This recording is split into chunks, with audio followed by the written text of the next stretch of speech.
இப்போ நமக்கு பாடப்பகுதியில் பெருமாள் திருமொழியில் தேவையினுடைய புலங்கள் இருக்கும். அதை நமக்கு பாடமாக எடுத்துருப்பேன். இந்த பாடத்தை நீங்கள் கேட்டிருப்பீங்க.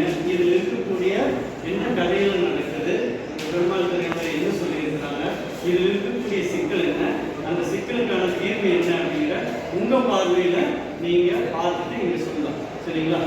நீங்கள் உங்கள் பார்வையை பார்த்தது, எடுத்ததை கேட்டது, இதை வச்சு அந்த கதையில் என்ன நடக்குது, இந்த பெருமாள் திருமொழியில் தேவையினுடைய பொருள் என்னெல்லாம் நடக்குது, அது ஏற்படக்கூடிய சின்ன சின்ன சிக்கல் என்ன, சைக்கலாஜிக்கலாக அதை எப்படி பார்க்கலாம், அதுக்கான தீர்வு என்ன அப்படிங்கிறத நம்ம பகிர்ந்துக்கலாம்.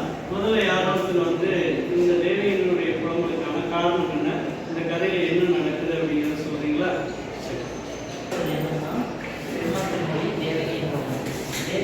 தேவகியோட அண்ணனுக்கு வந்து ஒரு சாபம் வருது. அது வந்து தங்கைக்கு பிறந்த 8வது குழந்தை வந்து 8வது குழந்தை கையால் தான் கம்சனின் அவங்க அண்ணனின் இறப்பு அப்படின்னு ஒரு சாபம் வருது.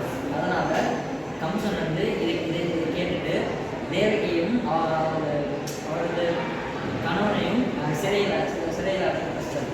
அதனால் தேவகிக்கு பிறந்த எல்லா குழந்தையும் ஈனம் கொண்டுட்டே கம்சன் 8வது குழந்தைய எப்படியாச்சும் காப்பாற்றணும் அப்படின்னு தேவகி வந்து 8வது குழந்தைய பெற்றெடுத்து அவங்க அப்பா வந்து 8வது குழந்தைய வேற இடத்துக்கு மாற்றிட்டு இந்த இடத்துல வந்து வேற குழந்தைய வச்சிருக்காங்க. அதனால கம்சன் வந்து கம்சனுக்கு பிறந்த தேவகிக்கு பிறந்த 8வது குழந்தை வந்து ஆண் குழந்தையா போயிடுச்சு. அதனால இவன் மாற்றினதுனால மாற்றின குழந்தை வந்து பெண் குழந்தை. அதனால கம்சன் வந்து யோசிக்கிறார், பெண் குழந்தைய எப்படி குழந்தை அப்படின்னு யோசிக்கிறார். அதனால இப்போ கண்ணன் வந்து அவங்க எப்படி மாற்ற குழந்தை ஆண் குழந்தைய எப்படி யசோதை எப்படி அதை எடுத்து வளர்க்கலாம் அப்படின்னு நீங்கள் எல்லாம் வந்து பார்க்கும்போது தேவகியின் புலம்பல். ஸோ கண்ணனை வந்து புரிஞ்சு யசோதற்கு போயிட்டாங்க. அப்போ வந்து தேவகி வந்து ரொம்ப வருத்தப்பட்டாங்க. எப்படின்னா குழந்தைய வந்து கொஞ்சி அதுவும் இல்லாமல் அவங்கள வந்து நல்லா பார்த்துக்கிட்டு முடியல அப்படிங்கிறனால வந்துட்டாங்க. அதே மாதிரி குழந்தைங்க பட்ட சின்ன சின்ன அந்த குடும்பத்தனம் அப்படின்னு சொல்லிட்டு அதெல்லாம் ரசிக்கணும் அப்படின்னு சொல்லிட்டு தான் அவங்க ஒரு தாய்க்கு எப்பயுமே இருக்கும். ஆனால் அதெல்லாம் பார்க்க முடியல அப்படின்னு சொல்லிட்டு ரொம்ப வருத்தப்பட்டாங்க தேவகி. அதுக்கப்புறமா வந்து என்னன்னா அங்கே போயிட்டு யசோதா வந்து நான் இதெல்லாம் பார்க்குறேன் அப்படின்ற ஒரு மகிழ்ச்சியில் இருந்தாங்க. ஆனாலும் இவங்க ரொம்ப வருத்தத்தில் வந்து என்னால் இதெல்லாம் பார்க்க முடியல. ஏன்னா பிறந்த உடனே அந்த குழந்தைய வந்து ஒரு இடத்துலேருந்து நடந்து மாற்றிட்டாங்க. அதனால் இதெல்லாம் நம்மளால் ரசிக்க முடியலன்னு சொல்லிட்டு ரொம்ப வந்து தேவகி வருவாங்க. இதுதான் வந்து தேவகி.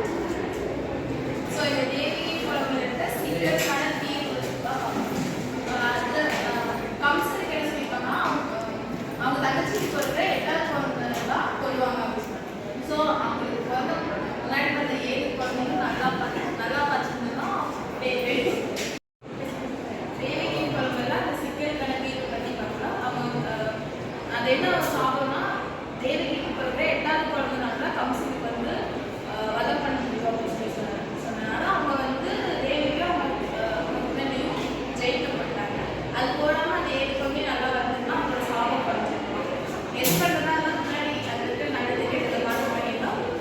அங்கே நல்லா வளர்த்துன்னா அவங்களோட சாபம் குறைஞ்சா அவங்கள 8வது குழந்தையும் நல்லா வளர்த்துருக்காங்க. அவங்கள கொள்றதுக்கான வாய்ப்பு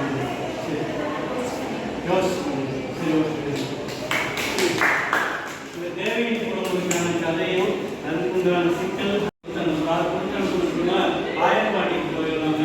அங்கிருந்து அந்த குழந்தை பருவத்தில் செய்யக்கூடிய சின்ன சின்ன லீலைகளை எல்லாம் கண்ணன் செய்யக்கூடிய வெண்ணெய் கட்டி சாப்பிட்றது, அப்பிக்கிறது, மண் எடுத்து சாப்பிடுறது, மார்புல பூசிக்கிறது, இது எல்லாமே ஒரு தாய் பார்க்க முடியாம வளர்ப்பு தாயான யசோதை பார்க்குற அளவுக்கு நடக்குது. எனக்கு அந்த பாக்கியம் கிடைக்கல. எந்த தாயாக இருந்தாலும் தான் பிறந்த குழந்தையை நல்லா வளர்க்கணும்னு ஆசைப்படுவா. அவர் குழந்தை பருவத்தில் செய்யக்கூடிய சேர்க்கைகள் எல்லாம் விரும்புவார். இது எதையுமே பார்க்க முடியாத ஒரு தாயினுடைய குழம்புலாக தான் இந்த தேவையினுடைய குழம்பும் இருக்கும். அதுக்கான சிக்கலும் தீர்வும் எந்த ஒரு மனிதனுக்கும் நம்ம வீட்டில்